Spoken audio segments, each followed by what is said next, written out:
नमस्कार, मी देवेंद्र मधुकर सूर्यवंशी आपले स्वागत करतो आजच्या व्हिडिओमध्ये आपण मॅग्नेट अंतर्गत न्यू आणि इनोव्हेटिव्ह टेक्नॉलॉजीज याबाबत वर्तमानपत्रामध्ये एक जाहिरात प्रसिद्ध झाली होती।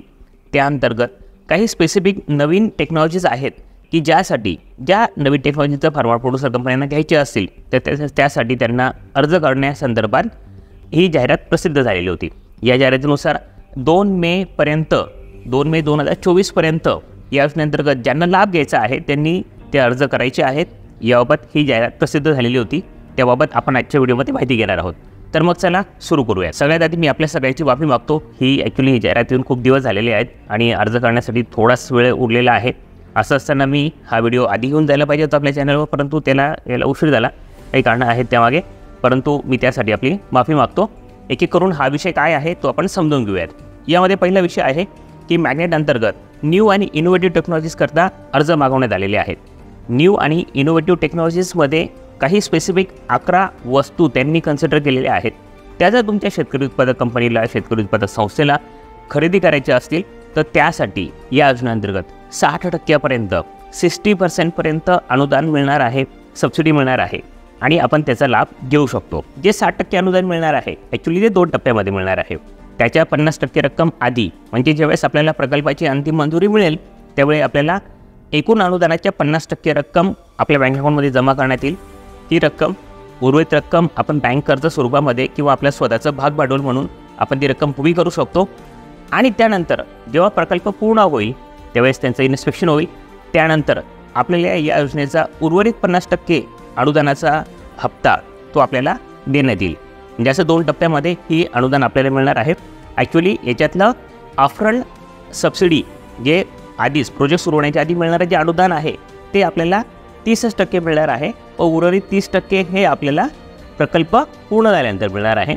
म्हणजे ती बॅक एंडेड सबसिडी असणार आहे। मॅग्नेटमध्ये जसं नेहमीप्रमाणे असतं त्या पद्धतीने काही ठराविक पिके आहेत, त्या ठराविक पिकांसाठी काम करणाऱ्या संस्थांसाठीच ते अनुदान मिळेल। ती ठराविक पिकं कोणती आहेत ते आपण पुन्हा एकदा समजून घेऊयात। त्यामध्ये आहे डाळिंब, केळं, संत्री, मोसंबी, सीताफळ, पेरू, स्ट्रॉबेरी, चिक्कू, संत्री, मिरची लाल किंवा हिरवी, भेंडी, आंबा, काजू, लिंबू, परवळ आणि फुलपिके जी आपली फुलं, या सगळ्यांवर काम करणारे जे शेतकरी उत्पादक संस्था असतील आणि त्यांना त्या संदर्भातच काही प्रकल्प या इनोव्हेटिव्ह टेक्नॉलॉजीजपैकी काही इनोव्हेटिव्ह टेक्नॉलॉजीज घ्यायचे असतील तर त्यासाठी या योजनेअंतर्गत ते अर्ज करू शकतात। अर्ज करण्याची शेवटची मुदत जसं मी तुम्हाला आधी सांगितलं त्या पद्धतीने 2 मे 2024 रोजी सायंकाळी 5 वाजेपर्यंत फिजिकल फॉर्ममध्ये, हार्ड कॉपीमध्ये आपल्याला हे अर्ज मॅग्नेटच्या कार्यालयामध्ये जमा करायचे आहेत। मुदत पुन्हा एकदा सांगतो, 2 मे 2024 ही अंतिम मुदत आहे। या आधी आपल्याला हे अर्ज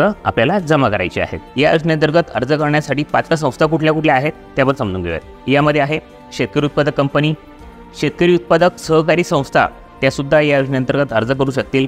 त्याच पद्धतीने शेतकरी उत्पादक संस्थांचे फेडरेशन हे सुद्धा या योजनेअंतर्गत अर्ज करू शकतील। आत्मा अंतर्गत नोंदणीकृत असलेले शेतकरी गट आहेत ते सुद्धा या योजनेअंतर्गत अर्ज करू शकतील।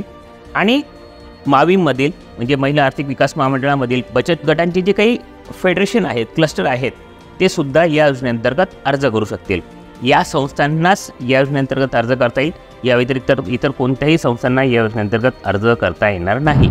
एक महत्त्वाची बाब आहे ती नोंद करून घ्यावी। या योजनेअंतर्गत इनोव्हेटिव्ह टेक्नॉलॉजी कुठल्या आहेत म्हणजे आपल्याला पाहिजे असेल ती वस्तू आपण या अंतर्गत घेऊ शकतो असं नाही आहे। त्यांनी काही ठरवून दिलेल्या त्याचे स्पेसिफिक पॅरामीटर्स ठरवून दिलेले आहेत, त्या पॅरामीटरनुसारच आपण त्या वस्तू खरेदी करू शकतो आणि त्यासाठी स्पेसिफिक तेवढंच अनुदान मिळणार आहे। याचे गाईडलाईन्स तुम्ही आमच्याशी संपर्क करून आमच्याकडून मिळवू शकतात किंवा आमच्या टीमशी कोऑर्डिनेशन करून तुम्हाला ते गाईडलाईन्स मिळतील। म्हणजे जर कोल्ड स्टोरेज घ्यायचं असेल तर तो कुठल्या कॅपॅसिटीचा, कशा पद्धतीचा असला पाहिजे, याबाबत जे काही गाईडलाईन्स आहेत ते व्हिडिओमध्ये इतक्या डिटेल्स सांगणं शक्य नाही आहे। तुम्ही ते आमच्या टीमशी कोऑर्डिनेशन करून घेऊ शकतात। त्या परंतु 11 इनोव्हेटिव्ह टेक्नॉलॉजीज कुठल्या आहेत ते आपण ॲटलिस्ट समजून घेऊ शकतो। त्यामध्ये आहे solar power cold storage, biomass power cold storage, तिसरा आहे evaporative cooled chamber, rechargeable reefer containers, 5वा आहे सोलर कंडिशनल ड्रायर, 6वा आहे ऑप्टिकल ग्रेडर, 7वा आहे पोर्टेबल सॉइल टेस्टिंग मशीन, 8वा आहे FPO म्हणजे फार्मा प्रोड्युसर कंपनीसाठी मॅनेजमेंटसाठी आवश्यक असणारे सॉफ्टवेअर ते सुद्धा आपण या अंतर्गत खरेदी करू शकतो। 9वा आहे satellite based digital farm advisory हे सुद्धा आपण या अंतर्गत खरेदी करू शकतो. त्याच पद्धतीने IoT डिजिटल फार्म ॲडवायझरी हे सुद्धा आपण खरेदी करू शकतो. आणि 11वी गोष्ट आहे ड्रोन बेस्ड केमिकल ॲप्लिकेशन्स हे सुद्धा आपण या अंतर्गत खरेदी करू शकतो. या योजनेअंतर्गत आपण या 11 वस्तू खरेदी करण्यासाठीच अर्ज करू शकतो आणि त्यासाठीच स्पेसिफिक ठरवून दिलेले नंबर जसं कोल्ड स्टोरेज आहेत ते कितीपर्यंत देण्यात येतील, म्हणजे त्यासाठी किती संस्थांची निवड करण्यात येईल, दुसऱ्या वस्तूसाठी किती संस्थांची निवड करण्यात येईल हे त्यांनी आधी बसून ठरवलेलं आहे. त्यानुसार आपण आपल्याला कोणत्या वस्तूची आवश्यकता आहे त्याचा विचार करून काळजीपूर्वक त्याचा ॲनालिसिस करून या योजनेअंतर्गत त्यासाठी आपल्याला अर्ज करायचा आहे.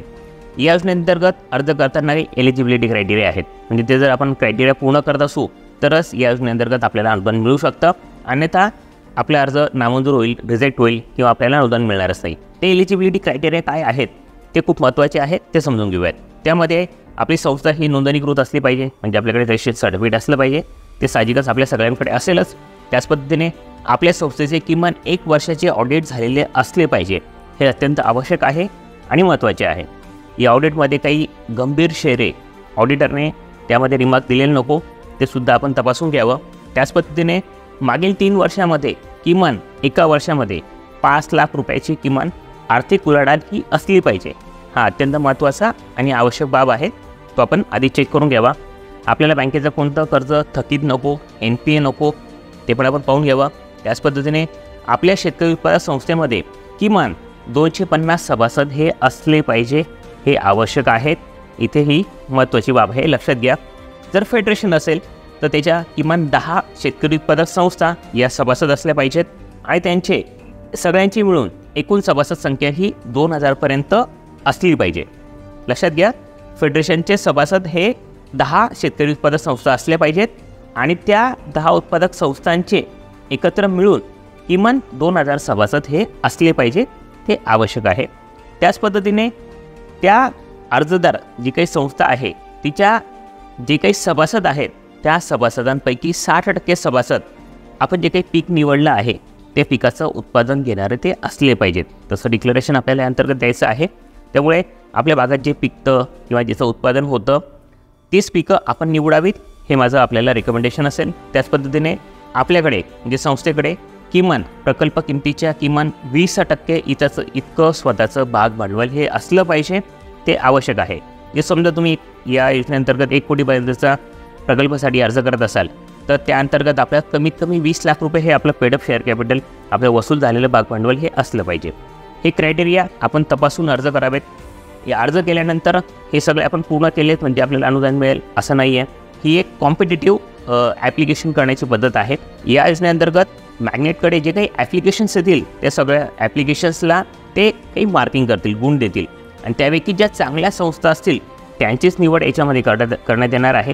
त्यामुळे एलिजिबिलिटी क्रायटेरिया आपण पूर्ण केला तर आपल्याला अनुदान मिळेलच असं या योजनेअंतर्गत नाही आहे. आपलं यापेक्षा खूप काही जास्त चांगलं असलं पाहिजे, आपले बॅलन्स शीट चांगले असले पाहिजे, आपल्याला एक्सपिरियन्स असला पाहिजे, सभासद संख्या जास्त पाहिजे, आपली आर्थिक उलाढाल जास्त असली पाहिजे. या सगळ्या गोष्टी आपण पाहून घ्याव्यात आणि मगच या योजनेअंतर्गत अर्ज करावात. आमच्या माध्यमातून जर तुम्हाला या योजनेअंतर्गत अर्ज करायचा असेल तर स्क्रीनवर दिलेल्या व्हॉट्सअप नंबरवर तुम्ही आम्हाला मॅग्नेट इनोव्हेटिव्ह टेक्नॉलॉजीज असा मेसेज करा. आमचे प्रतिनिधी तुम्हाला आवश्यक त्या गाईडलाईन्स, मार्गदर्शक सूचना सगळं उपलब्ध करून देतील आणि अर्ज करण्यासाठी सुद्धा मदत करतील.